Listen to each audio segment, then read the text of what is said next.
Hey everybody, it's Ribley back again. Today we're going to discuss directional derivatives and gradients. Probably, debatably, the most useful part of vector calculus in terms of physics, mechanics, engineering, all those good things. If you're going into any of those fields, you are going to use the crap out of these things. All right, so let's talk about what a partial derivative is again, right? So if I've got z equals f of x, y. All right. So I know that the partials, I can label these a bunch of different ways, right? I can do f sub x, this of x, y. Another way to write this is this little partial z over partial x. Now, what does that mean? Now, notice I've stolen this nice little figure again. What does that mean in terms of how the graph, how this figure behaves? Well, notice I've got my x-axis down here, I've got my z-axis over here. So let's go ahead and sneak a little y-axis in over here.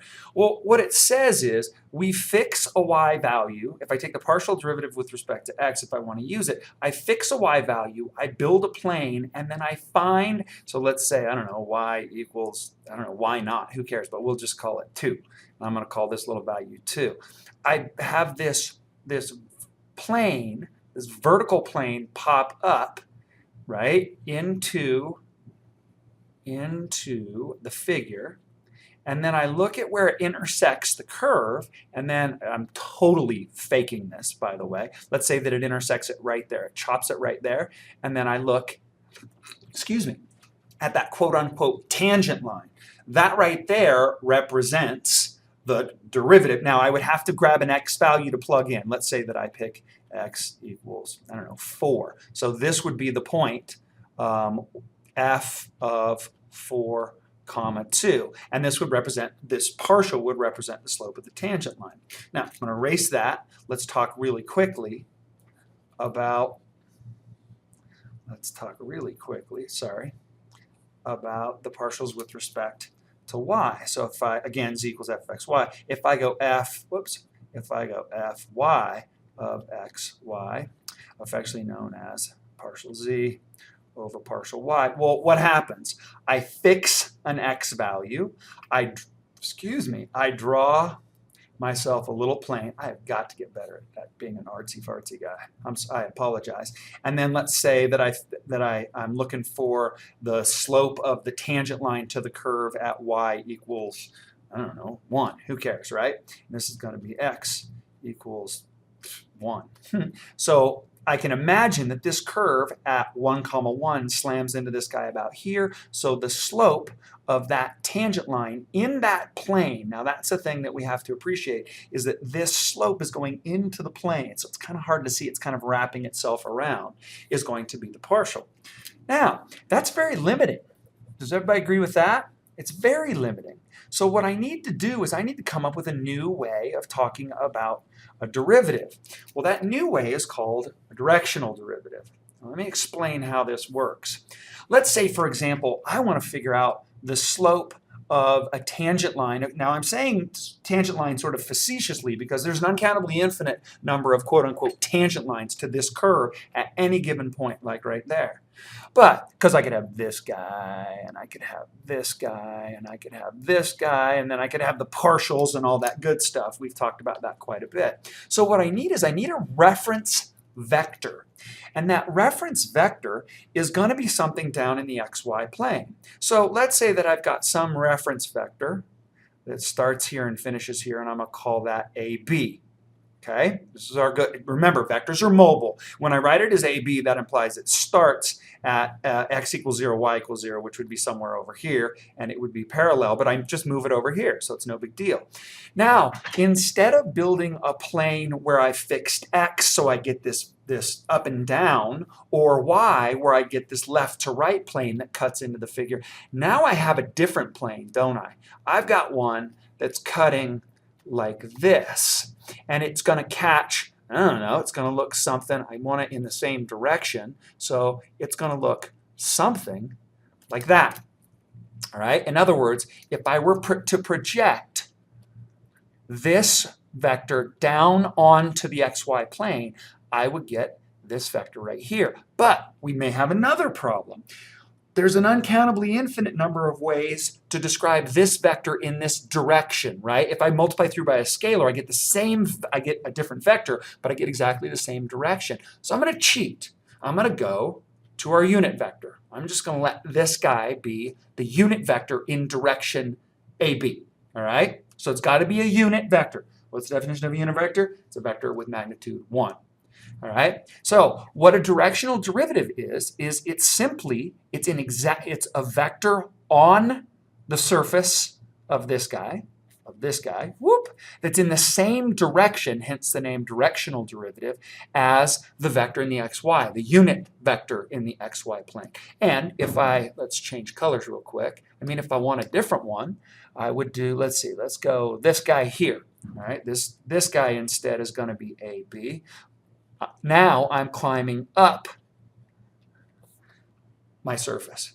One more, even though I know this drives you guys nuts. What if I go that way? Starting here, grabbing here. Now I'm going up this way. All right? Notice that ostensibly, those are not created by partial derivatives.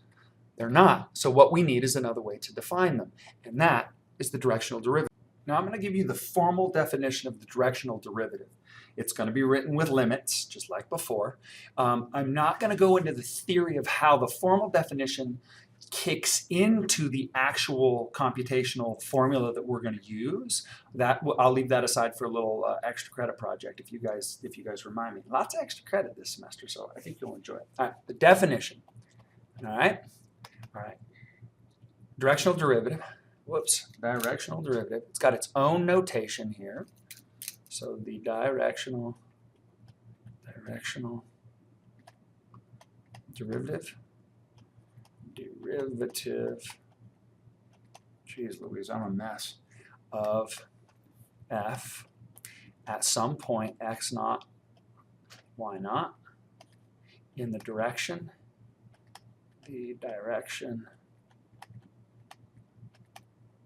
of a unit vector u, that's vector u equals AB, is defined. Now we're going to have a new notation.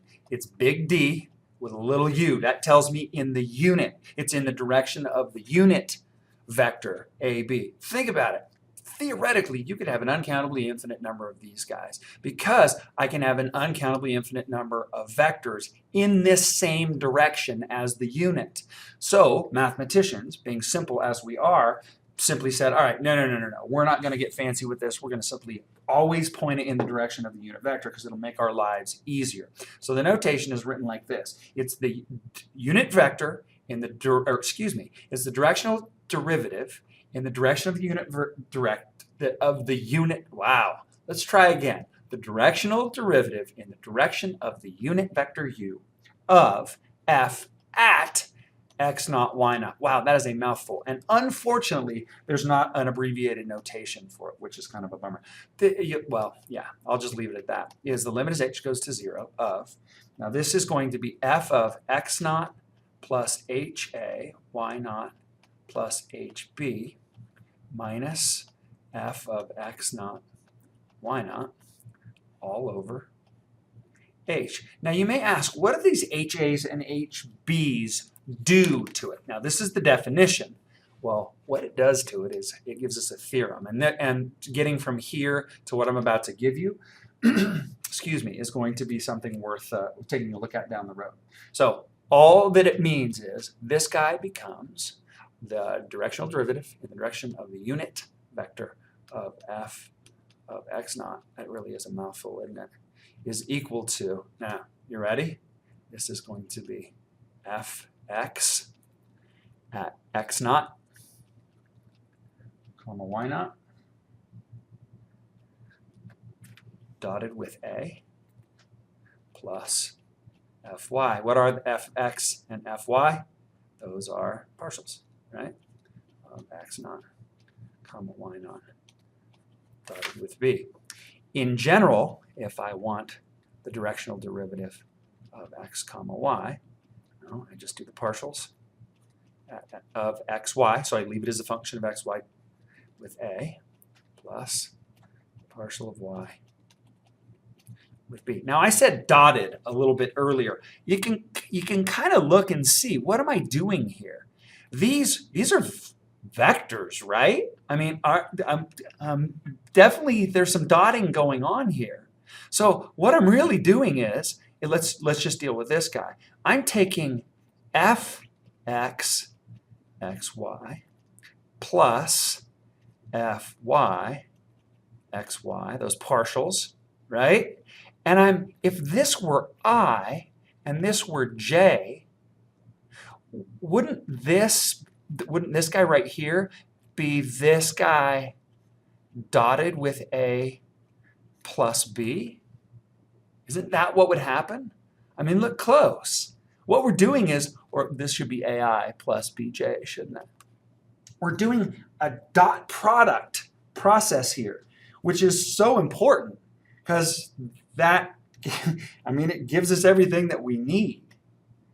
All right, let's see. So now we have a theorem, we have a process. Let's just do a problem. Let's make sure that we understand how to do this. So I want to give you an example.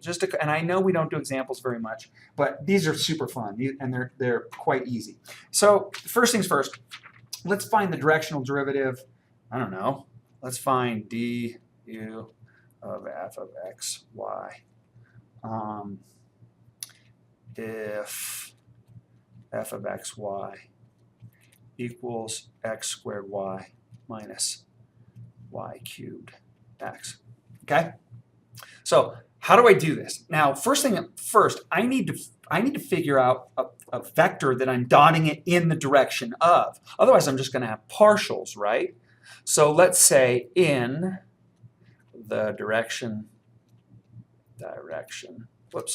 dissection? I don't know what's going on here. It's getting a little late in the day, guys. You're going to have to bear with me. Direction of, let's go I plus 3j. All right, so we got a couple things happening here. Should we give it a point? You want to give it a point? Let's give it at, let's go 1, 1. 1, 1. Now 1, 2, so we can sort of see what's going on. All right, so what's the first thing we need? Well, this vector makes me nervous. Why? Because it's not a unit. So let's turn that thing into a unit vector. Well, how do I do that? I would take the vector and I would take the components and divide it by the magnitude, right? So isn't this guy just 1 over root 10, comma 3 over root 10? And if we had to check, I could square this, add it to this, and this guy squared, and I better get 1. Well, 1 plus 9 is 10, divided by 10 is 1. Okay, so I got that. I'm happy. All right, so that's the direction of the vector. So if you think in the xy plane, I go over 1 over root 10, I go up 3 over root 10. So I've got some vector that looks like that, but I can move it around. And I'm going to move it around. All right, so now how do I do this? Well, watch. I'm going to take my partials. So I'm going to do f sub x of xy. It's going to be what? Well, look close. What's it going to be? Remember, set y as a constant, so this is going to be 2xy minus y cubed. I know that the partial of x at the point 1, 2 is going to be, I'm going to do this in my head, probably screw it up, right? It's going to be 4 minus 2, which is 2. Thank God. All right, now I'm going to take the partial right here, y of xy, and what do I get? Well, I'm going to get x squared minus 3y squared x, right? Which I should use implied. I'm getting a little bit lazy here. I apologize. So this is going to be fy at 1, 2, and poof, in a puff of algebra, what do I get? What am I going to get? I'm going to have to try this in my head. It's going to be 1 minus, ooh, yuck, 12 times 1. 1 minus 12 is negative 11.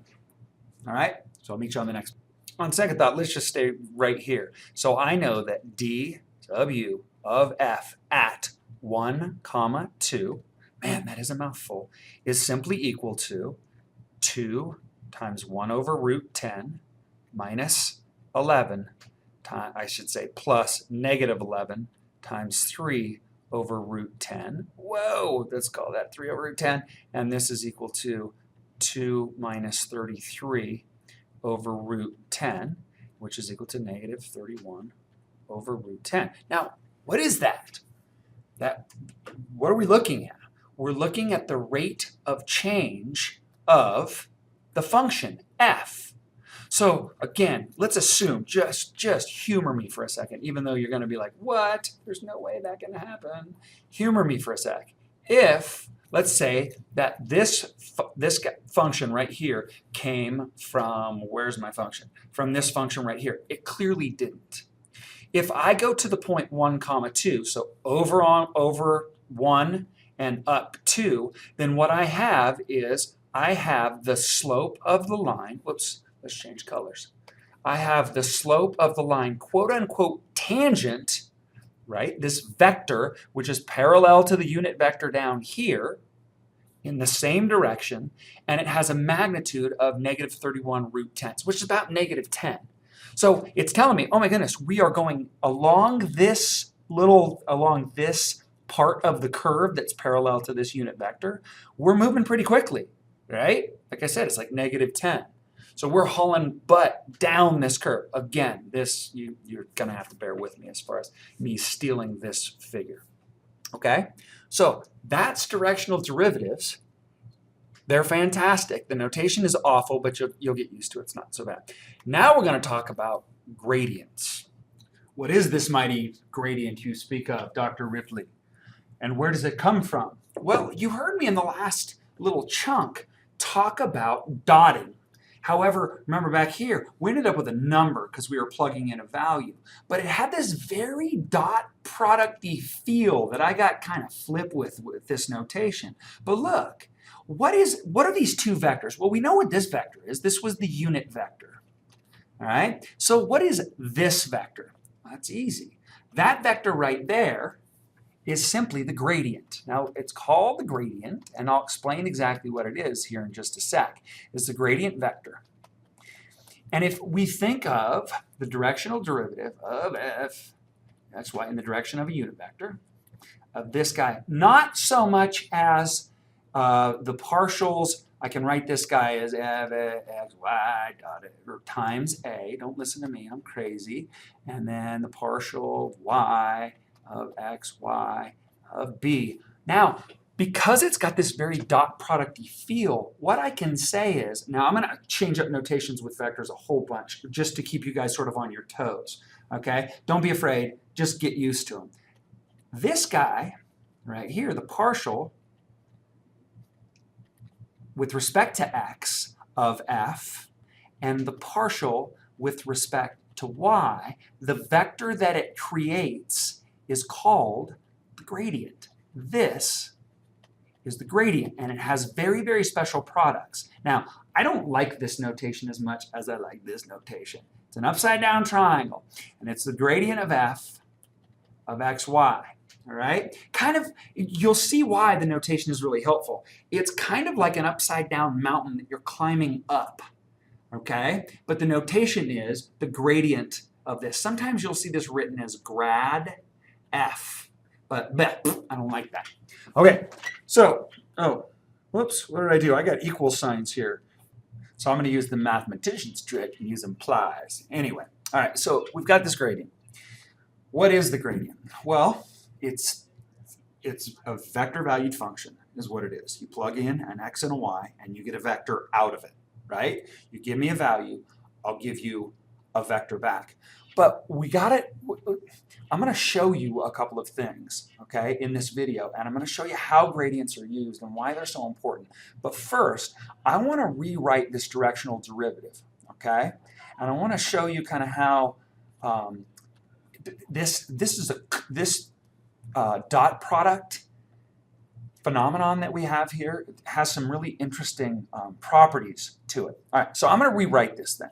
I'm going to rewrite the directional derivative as, and bear in mind what the directional derivative is, right, as the dot product of two vectors, right? So I'm going to write this as directional derivative, or excuse me, gradient of f xy dot u. Now, remember, from way back in the day, we had, I'm going to use r and s. Cos theta is equal to r dot s divided by the magnitude of r. I'm using pre-calculus magnitude stuff now, so bear with me. Magnitude of s. Remember this guy? This is a pre-calculus thing. So anytime I see a dot product, doesn't that imply that r dot s is equal to magnitude of r times the magnitude of s times cosine of theta?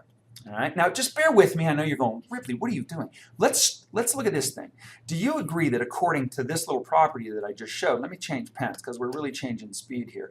If I've got a dot product, can't I just as easily write d u f x y as, instead of this, I can write it as the magnitude. Now I'm going to change back to our text notation for magnitude of f x y times the magnitude of u times the cosine of theta. Well, the magnitude of u, that's a unit vector. So this just turns into the magnitude of the gradient times cosine of theta. Now, why is this important? Well, because remember, this, give me an x and a y. It's a vector valued function. I'll spit out a vector. And then I've got this cos theta. It's an interesting way of writing the directional derivative. However, what if we wanted to maximize the directional derivative? What if we wanted to make it as big as possible?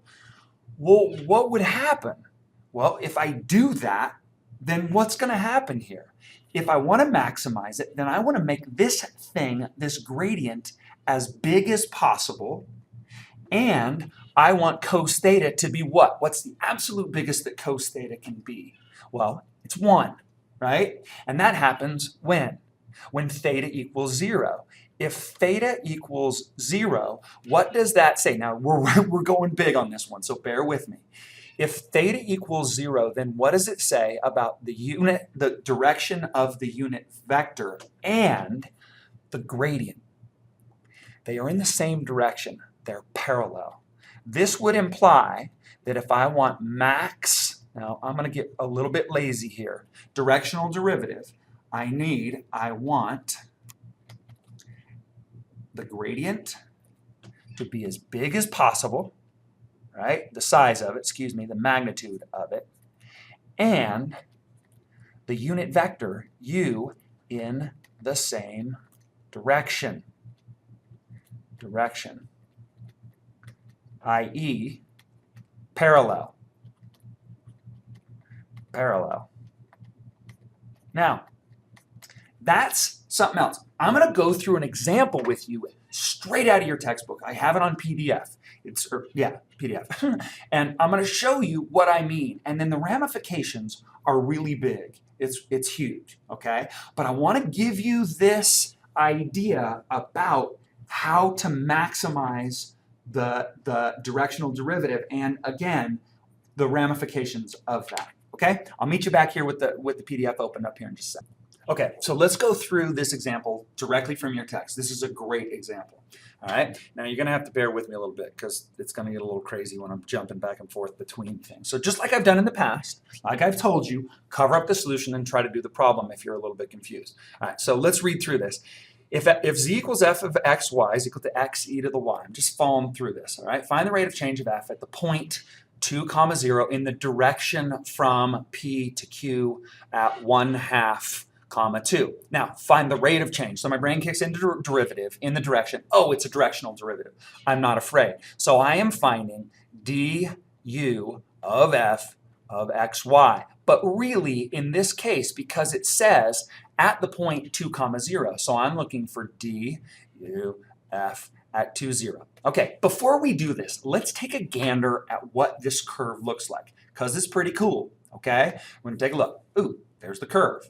All right, now let's take a look at it. This thing's awesome. So here's x. Clearly, this is my y over here. It's sort of obscured by that curve. And then here's z up this way. It's kind of neat. What's going on back there? Let's take a look. Oops, let's go the other way. I want to look. Wow, look at that. That's awesome.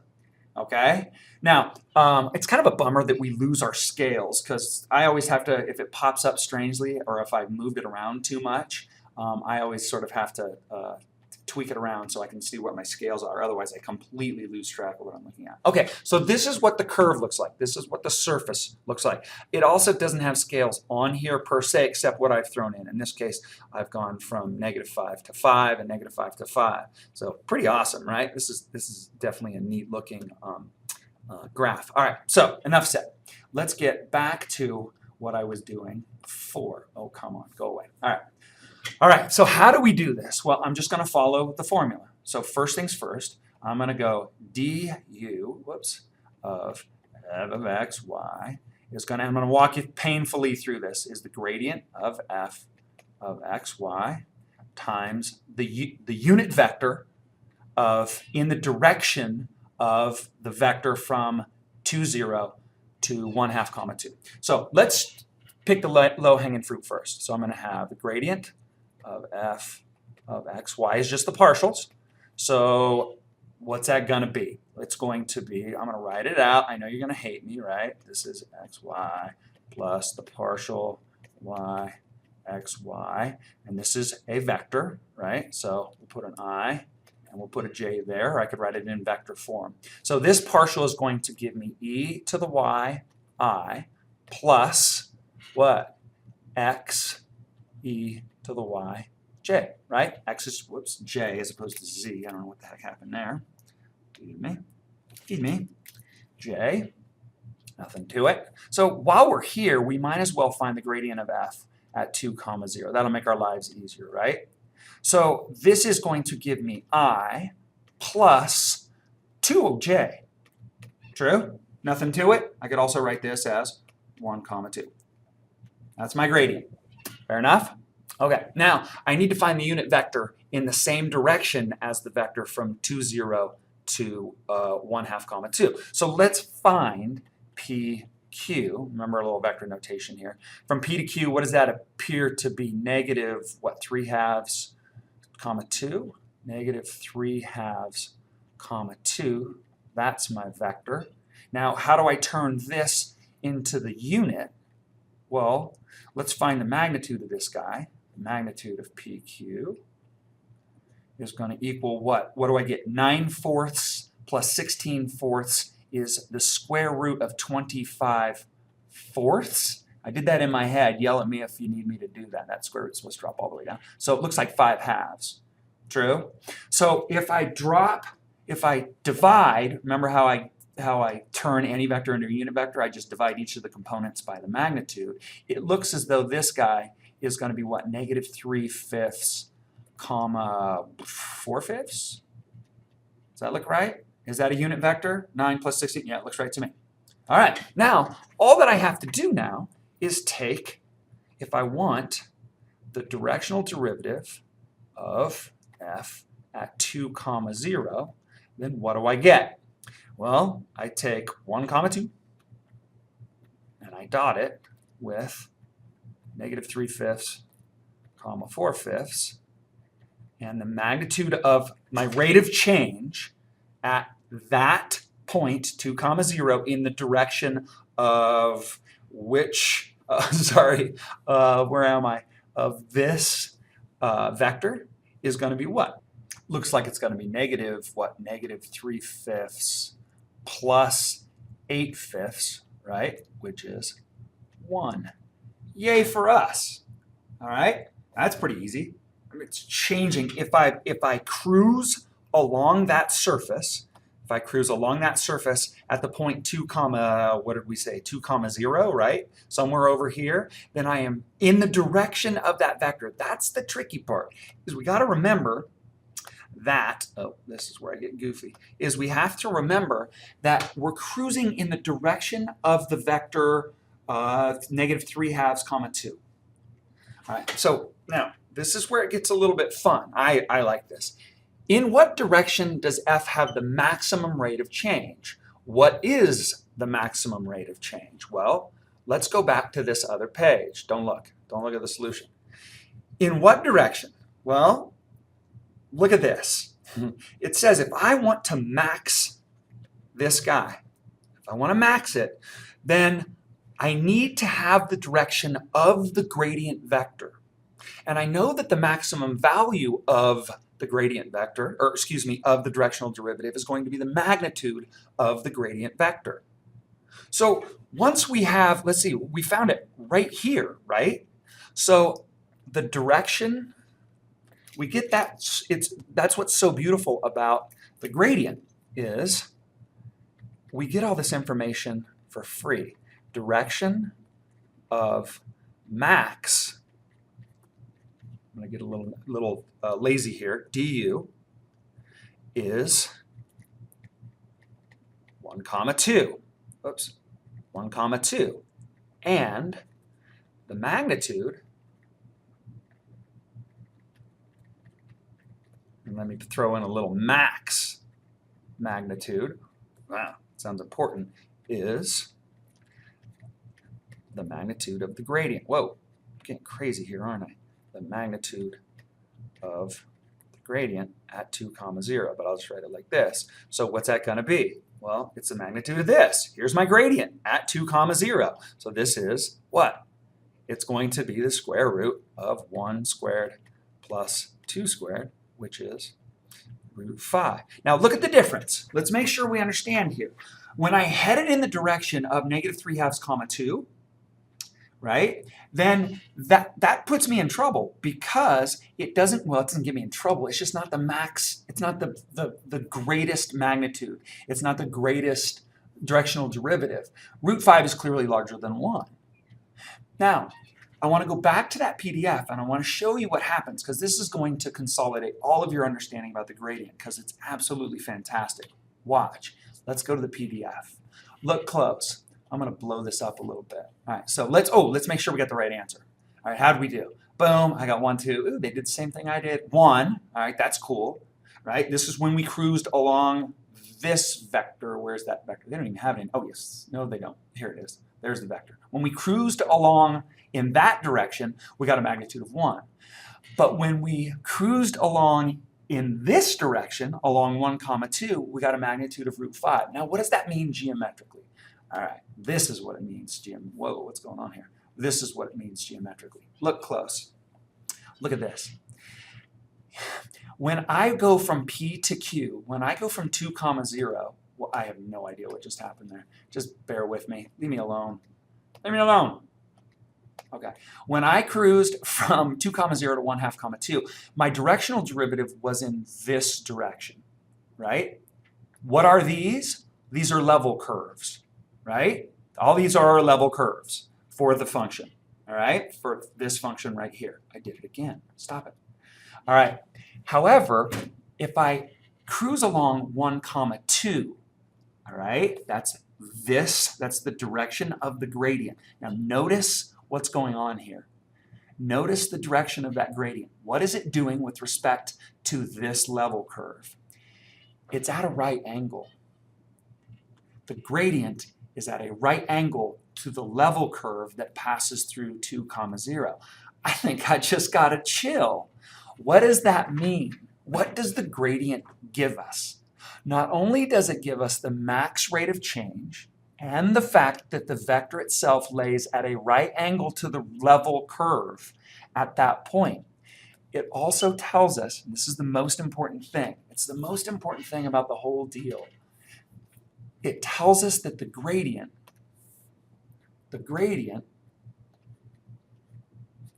of f at xy produces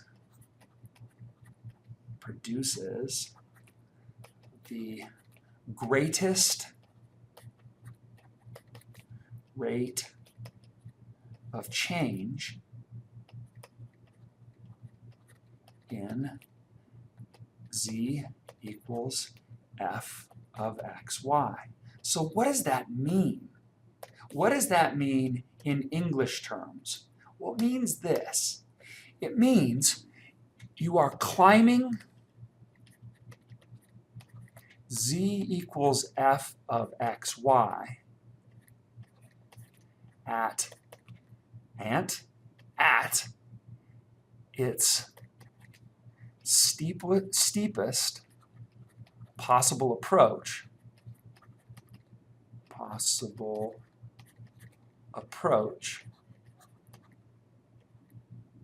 approach if you follow the gradient. The gradient. Now, let me go back to a graphic that I used a couple of lectures ago. Well, in this section, but a couple of sections ago. Look at this guy. For example, does everybody agree that if I want to get to this point right here, I can take this approach. I can go like this. Think of it like climbing a mountain, right? When we build paths on mountains, we always build like switchbacks, right? Or we do these, roundabouts. So if I want to get up to this little saddle point right here, I don't want to climb the steepest, right? My heart will pop.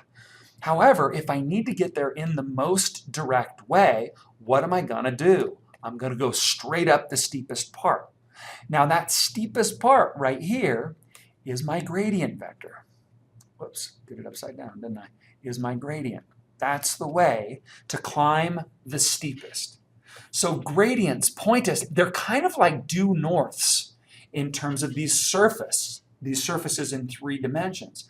They tell us which way is steepest. If we don't want to go the steepest, then we need to go another way other than the gradient vector.